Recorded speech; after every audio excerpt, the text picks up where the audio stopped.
Opening. What if the life you have been trying so hard to control was already unfolding exactly as it needed to?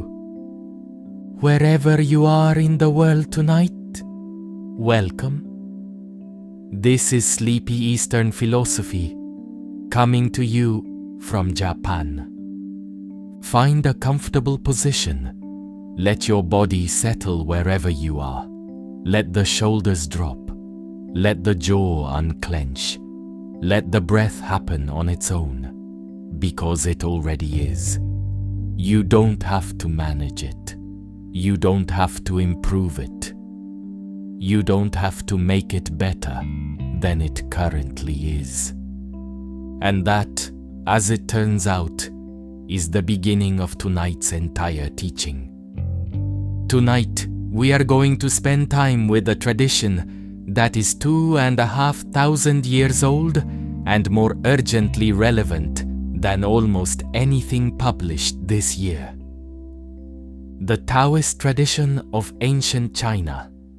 The philosophers and poets who watched rivers and noticed something about how water moves, not by forcing, not by striving, not by making plans and executing them with discipline, but by yielding, by flowing, by finding the path of least resistance and trusting that the path leads somewhere. They called the principle at the heart of this teaching Wu Wei, often translated as non-action or effortless action, or the action that arises without forcing. And before we go any further, let me say what it is not. It is not passivity. It is not giving up. It is not a philosophy for people who have stopped caring. It is something considerably more subtle and considerably more powerful than any of those things. It is the recognition that there is a difference between the effort that works with the grain of things and the effort that works against it. Between the action that arises from genuine understanding and the action that arises from anxiety. Between the life that is lived and the life that is constantly managed. Tonight, the Taoists will show us the difference. And somewhere in that difference, there might be a little more room to breathe. Before we begin, one small thing. Notice right now the effort you are making just to be comfortable in this moment. The small adjustments, the settling, the way the body seeks its own rest without being told how.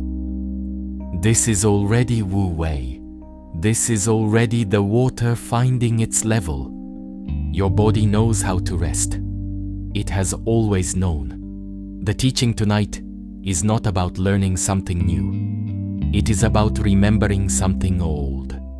Something that was true before the forcing began, and will be true again when the forcing stops. Let us begin. Block 1. The problem of too much control. There is a particular kind of exhaustion that does not come from doing too much. It comes from trying to control too much. You know this exhaustion. It lives in the gap between how things are and how you have decided they should be. It lives in the energy spent managing other people's perceptions, managing your own presentation, managing outcomes that were never fully yours to manage. It lives in the Sunday evening that should be restful but isn't, because Monday is already there, being planned and prepared for and worried about. It lives in the relationship that is good but could be better, and the career that is fine but isn't what you imagined, and the version of yourself you are always just about to become as soon as the current set of circumstances resolves itself. The philosopher Alan Watts, who spent decades bringing Eastern philosophy to Western audiences with warmth and precision, described this as the backwards law. The harder you try to find happiness, the more it eludes you. The harder you try to be confident, the more self-conscious you become. The harder you try to fall asleep, the more awake you are. The trying is working against the thing being tried for. The Taoist tradition has a name for what the trying produces: wei, forced action, effortful striving, the push against the grain. And it has a name for the alternative: wu wei, the action that does not force, the movement that arises from understanding rather than anxiety, the life that is lived rather than managed. Tonight is about the difference, and about what becomes possible when you set down, even for a little while, the exhausting work of trying to control what was never quite yours to control. Think for a moment about the specific quality of this exhaustion. It is not the tiredness of physical labor, which has a clean, honest quality to it. The body spent genuinely on something real. This is a different tiredness. The tiredness of vigilance maintained past its usefulness, of a nervous system that was designed for occasional emergencies, running in emergency mode continuously. The body, if you check in with it right now, probably knows this tiredness. The shoulders that never quite drop. The jaw that holds tension even in sleep. The chest that feels slightly constricted, as though there is always one more thing to manage before rest is permitted. The Taoist tradition does not diagnose this as weakness. It diagnoses it as misunderstanding, a fundamental confusion about where the self ends and the river begins, about what is actually yours to manage, and what was always, already, moving on its own. Tonight, we begin to untangle that confusion. Block 2, Laozi and the Water That Carves Stone. In the 6th century BCE, or perhaps earlier, the dates are uncertain, the tradition is old, a Chinese archivist named Laozi reportedly wrote a small book, 81 short chapters, 5,000 characters in the original Chinese. The Tao Te Ching, the Book of the Way, and its virtue. It is one of the most translated texts in human history, second only to the Bible. And at its center is a single, deceptively simple idea. There is a way things naturally move, a current in the world, an underlying pattern to how things unfold. Laozi called it the Tao, the way. And the secret to a good life, he said, is not to impose your will on the Tao. It is to learn its nature and move with it. His favorite image for this was water. Water is soft. Water yields. Water takes the shape of whatever contains it. Water never insists. Water never forces. And yet water, over time, carves the Grand Canyon, smooths the sharpest stone, finds its way through every obstacle, not by fighting through it, but by moving around it, under it, between it, until eventually the obstacle is simply no longer in the way. The softest thing in the world, Laozi wrote, overcomes the hardest. This is the paradox at the heart of Taoist teaching. Not that effort is wrong, not that striving is foolish, but that the effort aligned with the nature of things is incomparably more powerful than the effort working against it. And most of our effort, most of the time, is working against it. Against the nature of other people who will be who they are regardless of our preferences. Against the nature of time, which moves at its own pace and keeps its own counsel. Against the nature of outcomes, which arise from more variables than any plan can contain. The water doesn't fight the stone. The water just keeps being water. What Laozi observed in water was not metaphor alone. He was pointing at something he believed was structurally true about all of reality. The Tao itself, the great movement underlying everything, does not force. It does not announce itself. It does not compete or strive or manage outcomes.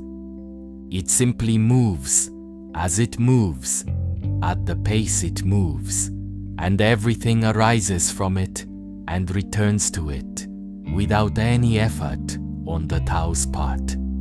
The deep spring feeds the river without trying to feed it. The roots hold the tree without trying to hold it. The night comes without announcing its arrival. The dawn breaks without anyone's permission. This is the model Laozi is offering, not as something to imitate exactly. You are a human being with genuine responsibilities and genuine choices, but as an orientation, a direction to lean in, a question to carry. Where in my life am I the stone, when I could be the water? Block 3. Wu Wei and the Art of Effortless Action.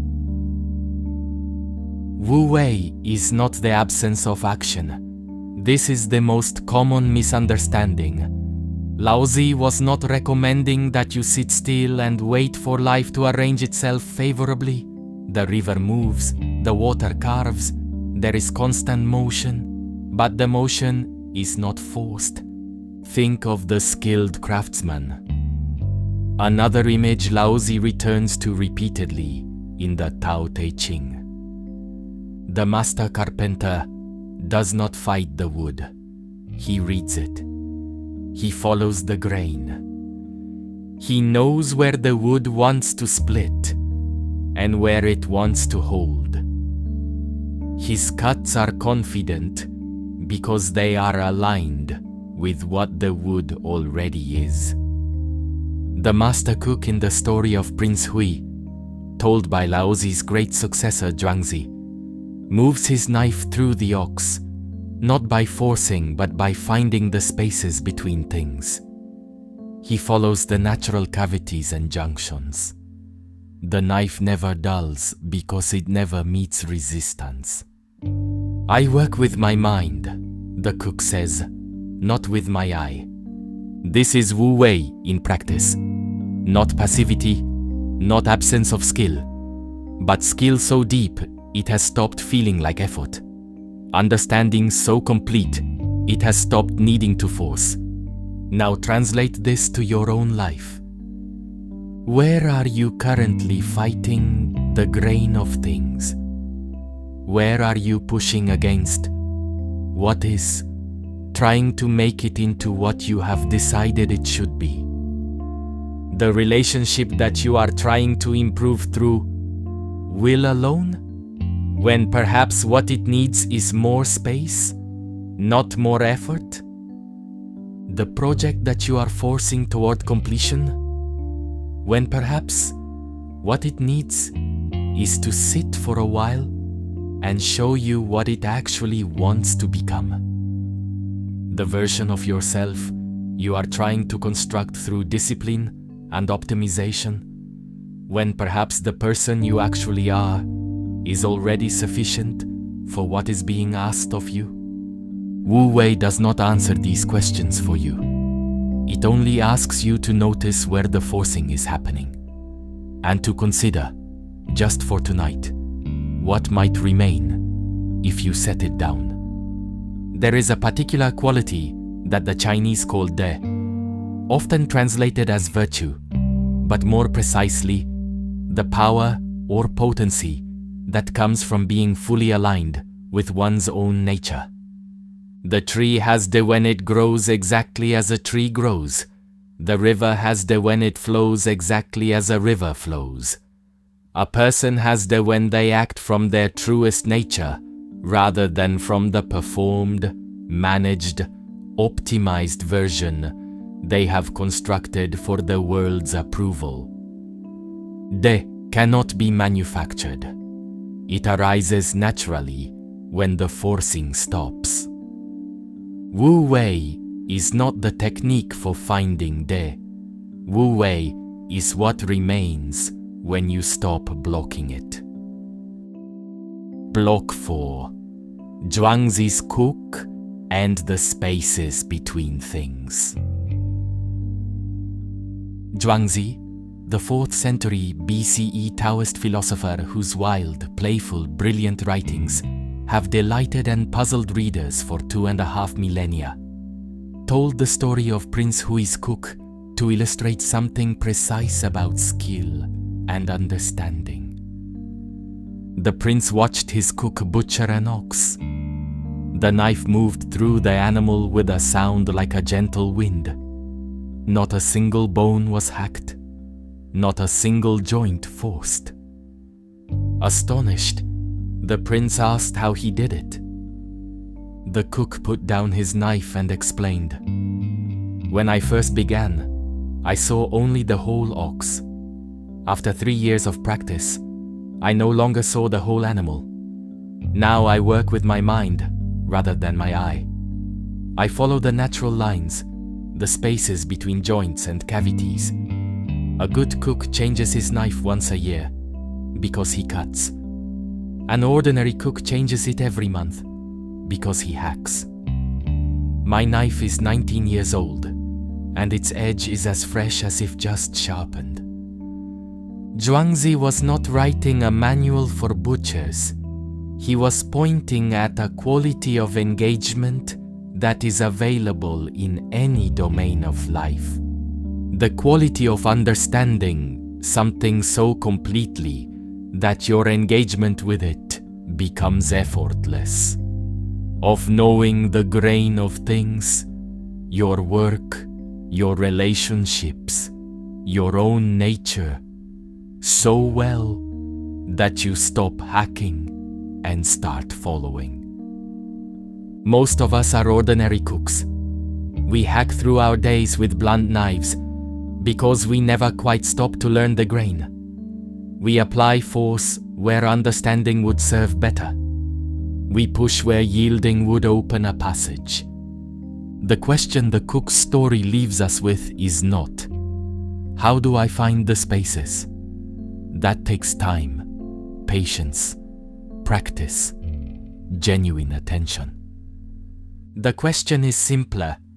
Am I currently working with my mind or with force alone? Am I reading the grain or am I just pushing? Tonight, you don't need to answer completely. You only need to notice. The noticing is the beginning of the cook's 19-year knife. There is one more thing worth noting about the cook's story. He describes the process in 3 stages. At first, he saw only the whole ox. Then, after years of practice, he stopped seeing the whole and began to see the structure within it, the joints, the spaces, the natural lines of division. And finally, and this is the crucial part, he stopped seeing even the structure consciously. He simply moved, and the knife followed what was there. The first stage is ignorance. The second is knowledge. The third is something beyond knowledge. A fluency so deep, it has become an instinct, an understanding so complete, it no longer announces itself. Wu Wei is not the first stage. That is just not knowing.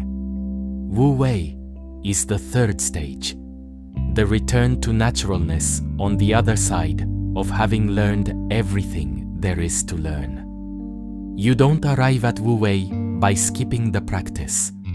You arrive at Wu Wei by practicing so thoroughly that the practice disappears into the action itself. Block 5. The uncarved block, Pu. There is another concept in the Tao Te Ching that speaks directly to something many of us feel, but rarely have words for. Pu, the uncarved block. In Chinese woodworking, the uncarved block is the raw piece of wood before any tool has touched it. It contains all possibilities. It has not yet been reduced to one thing. Laozi used Pu as an image for the natural state of the human being, the self before it has been shaped by ambition and performance, by the need to be seen in certain ways, by the accumulated roles and identities that accrete over a lifetime. The uncarved block is not naive, it is not childish, it is simply complete, not improved upon, not optimized, not yet reduced from its wholeness to the narrow shape that other people's expectations have found convenient. There is a particular quality of self-consciousness that comes from living as though you are a project rather than a person. The constant assessment, am I doing this right? Am I becoming who I should be? Is this version of me adequate? The uncarved block doesn't ask these questions, not because it is unthinking, but because it has not yet been taught to doubt its own sufficiency. Laozi's suggestion is not that we return to infancy. It is that we remember, somewhere underneath the project, underneath the performance and the optimization, the original completeness that was there before all the carving began. Not to stop growing, not to stop engaging with the world, but to grow from a place of sufficiency rather than lack, to act from fullness rather than from the anxiety of not being quite enough yet.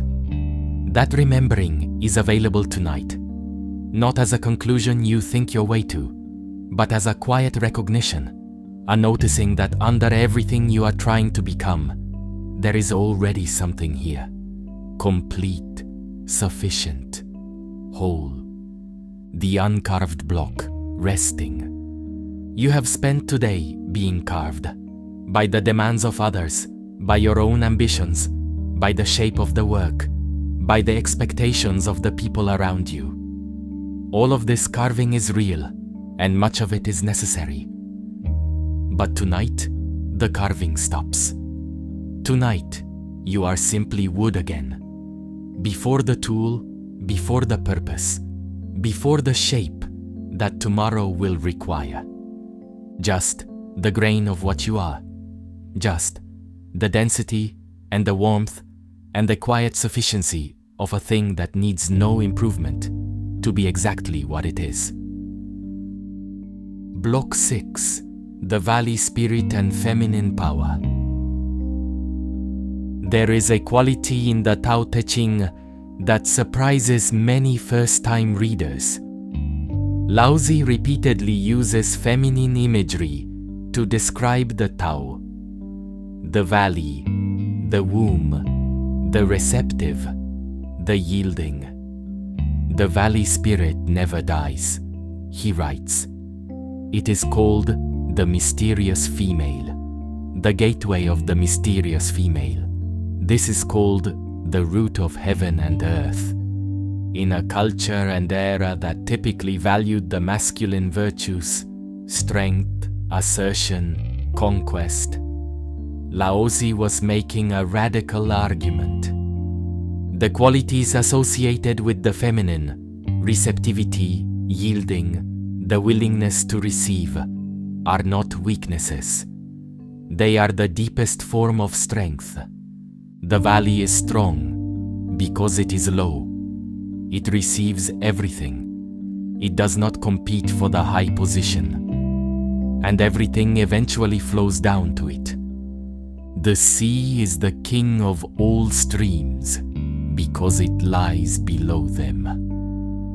This is a direct inversion of ordinary ambition. Ordinary ambition climbs, it asserts, it competes, it insists on its own value. The Taoist alternative is not to abandon effort, but to question the direction. Not, how do I rise above? But, how do I become receptive enough that what is needed finds its way to me? This is not passive. The valley actively receives. The sea actively draws the rivers in.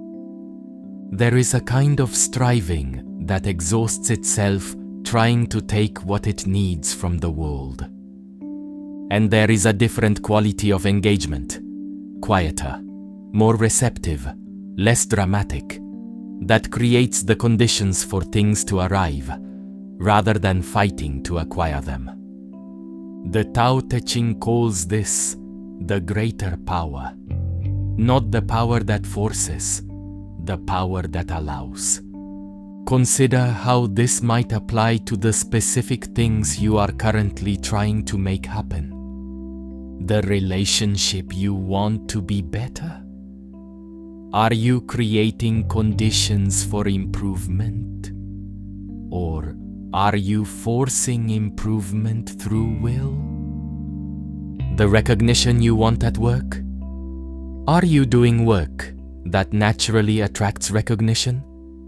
Or are you competing loudly for attention in ways that actually make the recognition feel more distant? The peace you want to feel? Are you creating space for peace to arise? Or are you trying to manufacture peace through a kind of anxious effortfulness that prevents peace from landing? The valley doesn't go looking for rain. It simply is low enough that the rain naturally finds it. Block 7. Modern life and the control illusion. We live in a culture that is deeply committed to the idea that control is possible. Self-help books promise you can optimize your mornings, hack your habits, engineer your confidence, architect your destiny. Productivity systems offer to make you the master of your time. Goal-setting frameworks offer to make the future predictable. Personal branding advice offers to make your reputation manageable. None of this is entirely wrong. Habits matter. Effort matters. Intention matters. But underneath all of it, there is an assumption that deserves examination. That the primary problem in your life is insufficient control, and that the solution is more control, better systems, more discipline, more optimization. The Taoist tradition looks at this assumption and asks a different question. What if much of your suffering comes not from insufficient control, but from the belief that control is possible in the first place?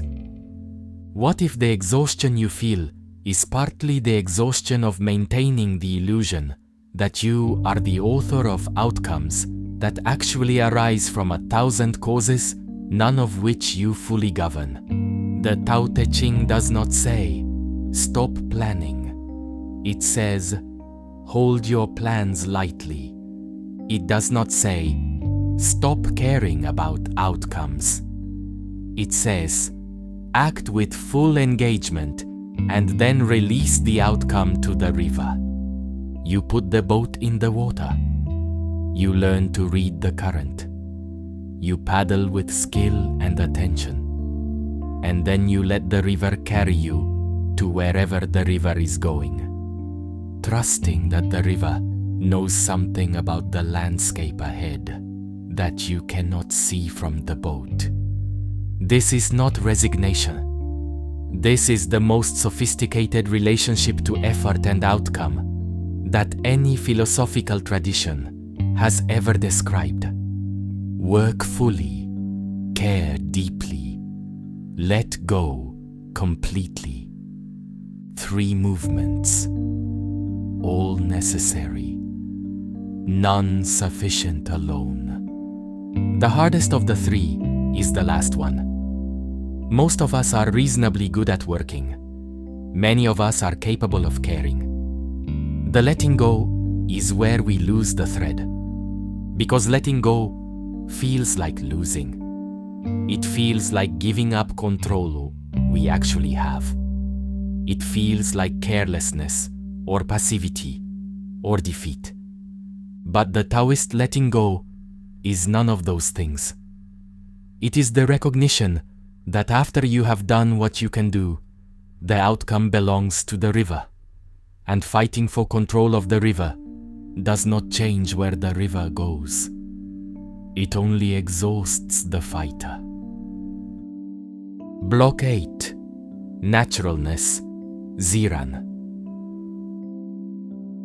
The Tao Te Ching has a word for the quality of things when they are most fully themselves. Ziran, often translated as naturalness or self-sowness, or the quality of being what you are without effort, without pretension, without performance. The flower is Ziran. It does not try to be a flower. It simply is one, completely, at every stage of its being. Seed, shoot, bud, blossom, fruit, decay. No stage is better than another. No stage is trying to be a different stage. The mountain is Ziran. It does not maintain its height through effort. It simply is what it is, being worn down by rain and wind and time, and never resisting the wearing. What would it mean for a human life to be Ziran? Not to perform yourself, not to curate yourself, not to manage the distance between who you currently are and who you think you should be, but to be genuinely, completely, and without apology what you actually are, at this stage, in this season, with these capacities and these limitations, and to trust that this is enough. This is harder than it sounds. We live in a world that profits from your dissatisfaction with yourself, that sells you improvements for a self it has first convinced you is insufficient. Ziran is a quiet refusal of all of that. Not a refusal of growth. Growth is natural as the flower moving toward the light. But growth from sufficiency rather than from lack. Change that arises naturally from engagement with life rather than from a project of self-improvement that never quite declares victory. Tonight, you don't have to become anyone different. You don't have to improve anything. You are right now, at this exact moment, as Ziran, as the mountain, as complete as the uncarved block, as natural as water, finding its level. Let that be true, just for tonight. The Chinese landscape painters understood Ziran in a way that is worth briefly considering. In the great tradition of Song dynasty landscape painting, the misty mountains, the tiny figure of a scholar on a path, the enormous empty sky, the human element is never the center. The mountain is the center. The cloud is the center. The small scholar walks through a landscape that does not belong to him and does not require his interpretation. He is simply there, moving through what is, as Ziran, as everything around him. This is the aspiration. Not to master the landscape, not to improve upon it, just to move through it, naturally, as oneself, as what one is. You are the small scholar tonight. The mountain does not need your management. The cloud does not need your direction. The night is doing what it does, and you are simply here, Ziran, moving through it. Block 9. The Tao and the Changing World. One of the things that makes the Tao Te Ching so remarkably durable across 2,500 years is that it never promises stability. It does not say, if you find the Tao, things will stop changing. It does not say, if you practice Wu Wei, your circumstances will become comfortable. What it says is almost the opposite. Change is the nature of things. The 10,000 things arise and pass, seasons turn, circumstances shift. What was certain becomes uncertain. What was stable gives way. The Tao is not the fixed point within this change. The Tao is the change itself, the great movement of arising and passing that underlies everything. And the practice of aligning with the Tao is not the practice of finding something that doesn't move. It is the practice of moving with what moves, of developing, over time, a fluency with the impermanence that allows you to be stable within it, rather than despite it. A surfer on a large wave is not stable because the wave is still. The wave is enormous and constantly changing. The surfer is stable because she has learned to be in continuous relationship with the movement, reading it, responding to it, moving with it rather than against it. This is Wu Wei on the wave. This is what the Taoists mean when they talk about harmony with the Tao. Not the harmony of stillness, the harmony of skilled movement within constant change. Tonight, in your own life, the changes are happening. They were happening before you fell asleep last night. They will continue tomorrow. The Tao Te Ching does not offer to stop them. It offers something more useful, a way of being with them that is less like fighting the wave and more like learning to surf. The fear of change is, in many ways, the root of the control problem we have been discussing tonight. We try to control because we fear what might happen if we don't.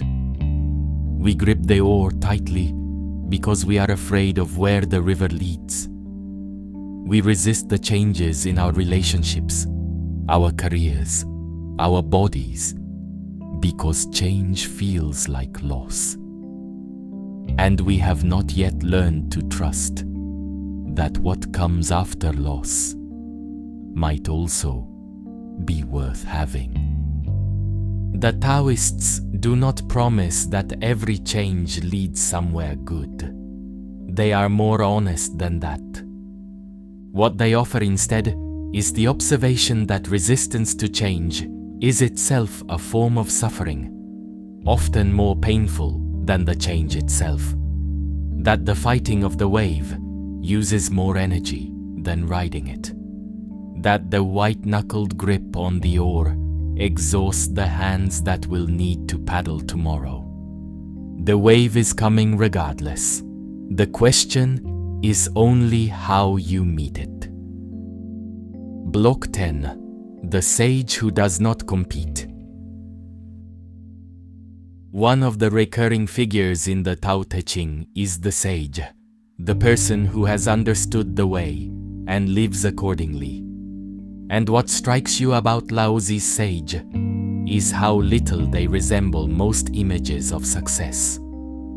The sage does not compete. The sage does not seek recognition. The sage does not manage their reputation. The sage does not accumulate beyond what is needed. Because the sage does not compete, Laozi writes, no one can compete with them. This is another Taoist paradox, another place where the backwards law operates. The person who needs to win every argument loses something in every argument they win. The person who needs to be seen becomes increasingly dependent on being seen. The person who builds their identity on their achievements lives in constant anxiety about losing them. The sage steps out of this game entirely. Not through indifference, the sage is deeply engaged with the world, but through a fundamental reorientation away from the external validation that most of us, most of the time, are quietly arranging our lives to obtain. This is not a counsel of isolation. The sage, in Laozi's telling, governs, teaches, engages, acts, but acts without attachment to the fruit of action, leads without needing to be recognized as a leader, helps without keeping score. Accomplish without taking credit, Laozi writes. The work is done and then forgotten. That is why it lasts forever.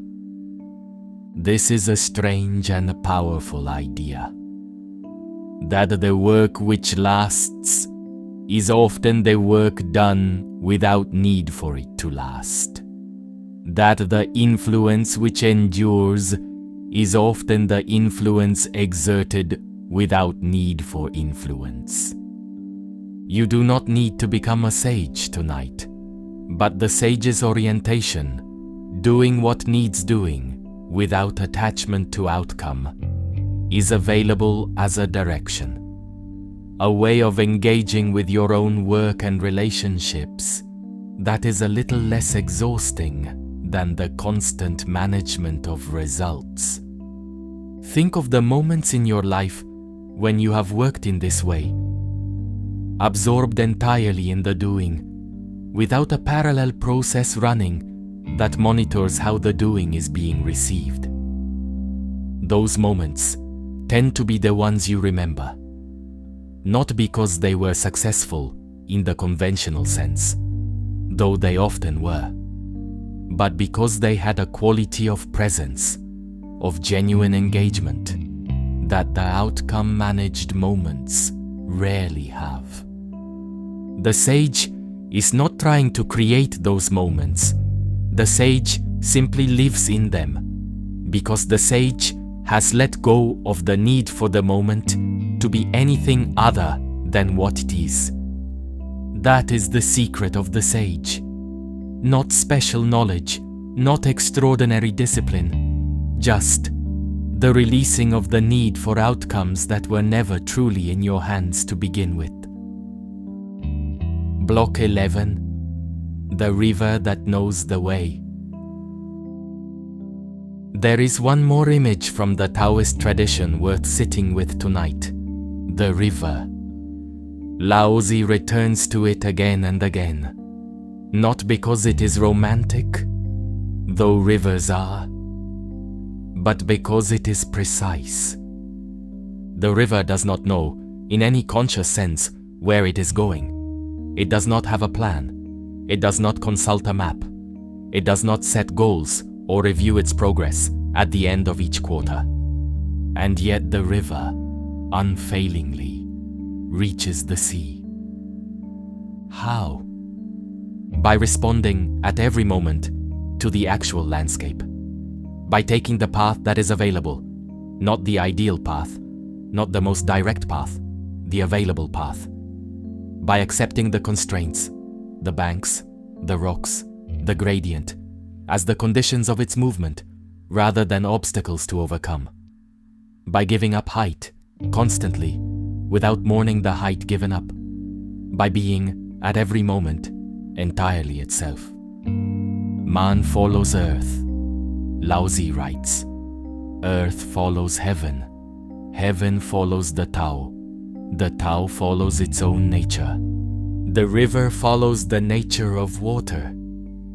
You follow the nature of what you are, not what you wish you were, not what other people expect, not the optimized version of yourself that you are always arriving at just around the corner.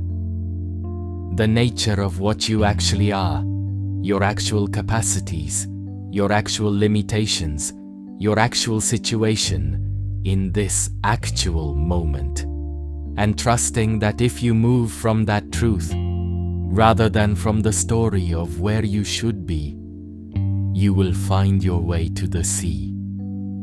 This is the Taoist secret, not as a technique, not a system, not a set of practices to follow. Just water, just the river moving, just trust in the nature of your own nature to find its way. There is something in this image that speaks to a particular kind of fear. The fear that if you stop forcing, everything will go wrong. That the river, without your supervision, will somehow end up in the wrong place. That the life, without your constant management, will veer off course and arrive somewhere you didn't intend. The Taoist answer to this fear is gentle but direct. Look at the river. Has it ever failed to reach the sea? The water does not require you to manage it to find its level. The night does not require your assistance to become morning. The spring does not need your encouragement to follow winter. There is a current in things. It has been moving longer than you have been alive. It will continue moving after you are gone. Your invitation tonight is not to abandon your life to chance.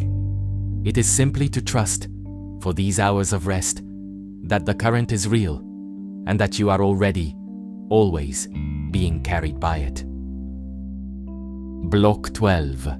Tonight's practice. Setting down the oar. Before you sleep tonight, here is an image to carry with you. You are in a boat on a river. The river is moving, for most of today, and perhaps for most of your life. You have been rowing hard, trying to steer, trying to control direction, trying to ensure the boat arrives somewhere specific at a specific time in a specific way. For the duration of sleep, you can set down the oar, not forever, not as a permanent abdication. The river will still be there in the morning. The oar will still be there. The destination, whatever it is, will still matter. But tonight, in this bed, in this dark, the river is carrying you anyway. Your breath is happening without you. Your heart is beating without you. The night is doing what nights do, holding you, moving through its hours, bringing you, without effort on your part, toward morning. You don't have to manage this. You don't have to control it. You don't have to improve it. The river knows the way. Let the body be as heavy as it wants to be. Let the thoughts arrive and drift past like branches on the water. Not caught, not followed, just passing. Let the night unfold without your supervision. This is Wu Wei in its simplest form. Not a philosophy, not an achievement. Just setting down the oar. Just letting the river carry you. Just trusting for these quiet hours that the way things naturally move is enough. If a thought arrives about tomorrow, about something unresolved, something that needs managing, you don't need to push it away. Just notice the river is still moving. The thought is a branch on the water. It passes. If a feeling arrives, worry or sadness, or that nameless nighttime unease, you don't need to analyze it or fix it. Just notice. The river holds this too. The river is wide enough for all of it. Water moves around what it cannot move through. It finds the way regardless. Lao Tzu wrote, "Act without acting. work without working. This is not a paradox designed to confuse. It is a description of what is already happening when you stop fighting what is. Right now, your body is doing enormous work, breathing, circulating, maintaining warmth, repairing cells. None of it requires your supervision. The river is already flowing. Your only job tonight is to stop rowing and let it carry you. Block 13. Sleep well. Laozi wrote his small book, all 5,000 characters of it, and then, according to tradition, rode west on an ox and was never seen again. He did not build an institution. He did not found a school. He did not manage his legacy. He wrote what he understood, gave it to a gatekeeper who asked him to write it down, and continued on his way. And his words have been read for 2,500 years. The river reached the sea. Your life is also moving toward what you cannot fully see, by what route you cannot fully control, in what time you cannot fully determine. But it is moving. The current is real. The way things naturally unfold is real. And tonight, in this bed, in this dark, you can rest in that. Not because everything is fine. It may not be fine. Not because the future is certain. It isn't. But because the river has always found the sea. Because water, yielding and soft and persistent, always carves its way through stone. Because the life that flows from your actual nature, patient, genuine, unhurried, is more powerful than the life that forces. The things that are unresolved tonight will be what they are tomorrow. Some will resolve on their own, the way jams in a river eventually clear. Not because you forced them, but because the water kept moving. Some will require your effort. But effort taken up with rested hands and a clearer mind is effort that works more like water and less like stone against stone. For now, set down the oar. Let the body be what it is, heavy, warm, already beginning to let go. Let the breath be what it is, unhurried, unmeasured, doing its quiet work without any assistance from you. Let the night be what it is, large and dark and indifferent to your plans in the most generous possible way, asking nothing of you, offering rest to everything that rests. Return is the movement of the Tao, Laozi wrote. Yielding is the way of the Tao. This night is your yielding. This sleep is your return. Not to where you started, not to the person you were before the day began, but to something underneath all of that. The original nature, the uncarved block, the water before it took the shape of the vessel. Just you, before the roles, before the plans, before the management and the optimizing and the trying to become. Just here, in the dark, in the moving river of the night, already carried, already moving toward morning without a single thing you need to do, without a single decision left to make tonight. The river has it. The Tao does not sleep, but it rests. The way all movement contains stillness within it, the eye of the storm, the pause between breaths, the silence at the center of the turning wheel. You are part of that movement, always have been. The forcing was never the real you. The river was. Let the river carry you tonight. It knows the way. It has always known the way. And in the morning, the ore will be there, and you will pick it up with softer hands, and the current will still be moving, and you will find, perhaps, that the way forward was never as difficult as the fighting made it seem. Wherever you are in the world tonight, thank you for spending this time in the quiet with us. From Japan, good night. Sleep well.